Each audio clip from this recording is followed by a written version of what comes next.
Good evening. My name is Terry Sweet, and I'd like to welcome you to another Fellowship Sunday Fireside Chat. Tonight we have an alumni guest.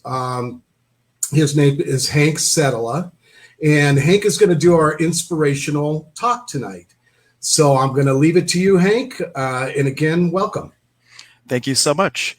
And I want to extend a great thanks to Elaine and to Fellowships for giving me the opportunity to speak. My name's Hank Setala. I'm a graduate of the school. I have a private practice over in Cleveland, and I've just been embracing all the things that I learned from Fellowships, and I just want to take an opportunity to share a few things that have been coming up. And just to honor the work I've done this weekend, just to share with you, get out to nature. I just had this most amazing weekend getting out on trails doing what's called the Hatan Karpai, which is a South American tradition where you go out to nature and you just develop this reciprocity, this amazing connection, this connection back and forth between you and water, you and earth. And we have really gotten away from that with the modern era. Like some people go out on walks, but taking the time to truly connect to everything. I just invite all of you to do that. There's great medicine for you and for the world if we can really get back in connection, which is kind of where my talk's going to go tonight, now that I'm feeling out the energy of what we're going to talk about. I want to start with a prayer. This is a credo from a metaphysical institute local to my area. It is my desire, it is our desire, to sit calmly upon the thrones in the temples of our own bodies, between the two great pillars of positive and negative vibrations, balancing them to the point where we can radiate them through our temple of light to all whom we contact, the wonderful peace, poise, power, wisdom, love, and harmony of God. When the entire COVID thing started, and we literally put pause to the world and everything stopped, I had this inspiration, this impulse from the soul to start a webinar, or not webinar, but a podcast. I kind of said it jokingly during one of the classes that I had in person that had to go virtual because of the stay-at-home order. And I jokingly said to a friend, we should start this podcast and just offer inspiration and love and light and just offer something that can inspire people. And maybe it will give them a little bit of lightness in their day in a situation that feels really heavy. And what started kind of as a joke turned into something really beautiful. And as this process developed and I really started being on pause with the world and really touching in with my soul, Spirit told me, sit down, we're going to give you an acronym for COVID. And I thought, okay. So I sat down with my pen and paper, I wrote out COVID, and I was ready to start. I was trying to think about, what am I going to do? And it's like, no, we'll give it to you. And this is one of the keys, is that when the inspiration from Spirit, it's not something you have to fight for. It's not something that you have to reach for. You just calm yourself. And from that still small voice within, there's this pulse, this inspiration from the soul that comes out. And it comes as a knowing. It's not something that you have to think about or anything like that. It is just this knowing, like, oh, yes, that's where I need to go to place my energy.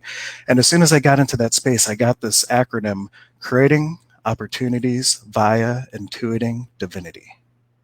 And what would the world be like if we all just paused for a moment and touched in with the divine and chose every action to respond to everything in our day, not react to it, and truly tap in to see what choice could I make right now in this moment that is going to be a contribution, not just for me, but for my fellow people, for my planet, for all the entities and creatures on this earth. There is a great way to test things. This is from the Oxford group, and then I believe AA kind of borrowed it, but it's called the Four Absolutes. So before doing any choice, whatever you're going to choose to do throughout your day, you ask, is it loving? Is it honest? Is it pure? Is it selfless? And if it tests against those four things, chances are you've impulsed from the soul. And if you do that, it's going to be a contribution in the world. Or to bring it out on a macro level, will it help everyone? Or will it hurt anyone? And only choosing the things that are going to create possibility for you and the planet. Let me just take a moment and see which direction we go from here with that. So for a lot of us, intuition, if you're watching this on Fellowships, chances are you are a little bit more intuitive than than you give yourself credit for, even, or maybe you've embraced your gifts. But we're all intuitive, and if you're finding the stream just by chance or whatever the case is, to be able to really refine and start to develop your intuition is like going from paper maps to Google Maps. And you're really starting to, even if you're not going to do it professionally as a reader, developing your intuition is like getting your mapping of the universe. Mapping of the universe, really, that is what it is, though, because there's so much more around us than just the physical world, that when you become open to all the beings of light and all the angels and guides and teachers that we have around us, and you can really walk hand in hand with the spirit of the universe to manifest that divinity on the physical plane.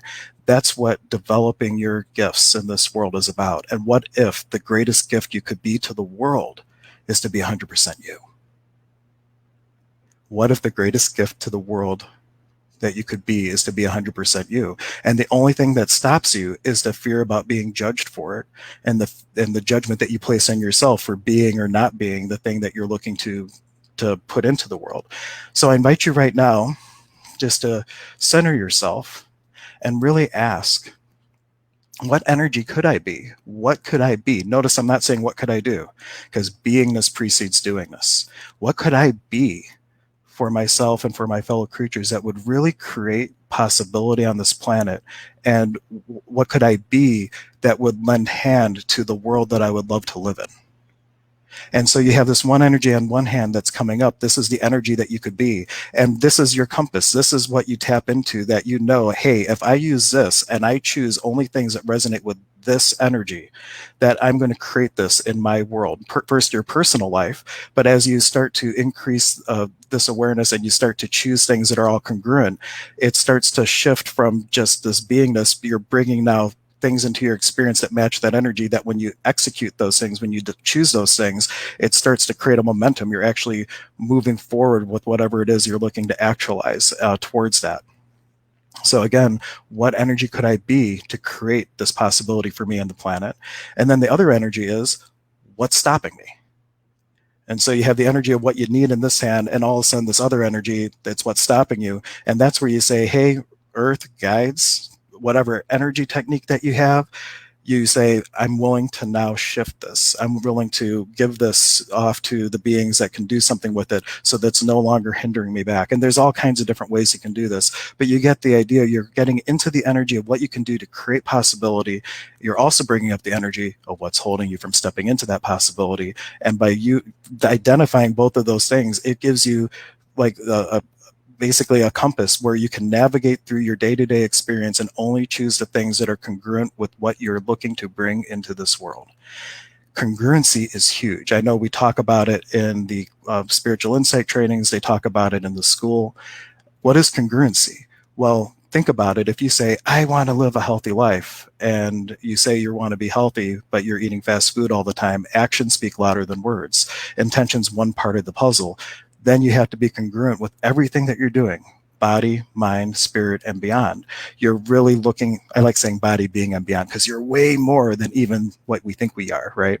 But if you can be congruent, you have your intention, and then when you align yourself and you have consistent choices that all follow suit, that all are in line with what it is you're looking to bring into your life, that's where the magic happens. Because now it's not just your intention.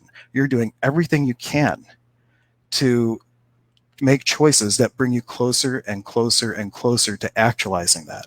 And a big part of that is your willingness to receive from the universe. How many times have we been taught the only person you can count on is yourself?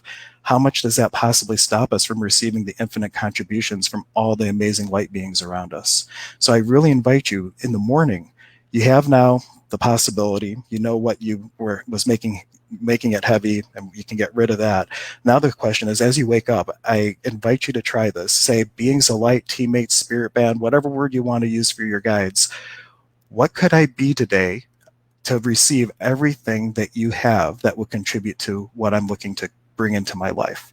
And literally walk hand in hand with them throughout the day and be open to receiving the contribution, because you are not in this alone. We all have an immense amount of spirit behind us. We have all these different resources, and the only thing that typically stops us is our inability to say, hey, I'm willing to receive. So what would it feel like if you were able to receive 100% of the contribution from everything around you? Just get into the feeling of that. Get into the feeling of that. What would it feel like if I could receive 100% of the infinite possibilities of everything around me? What if I could truly receive all that and then use it in what I'm doing to create change for myself and for the world? Because we all have our unique gifts. We all have a medicine to offer the world. In shamanism, the type I practice, the Pakokuna tradition of Peru, we call it the Katari. It is your own unique voice in this world.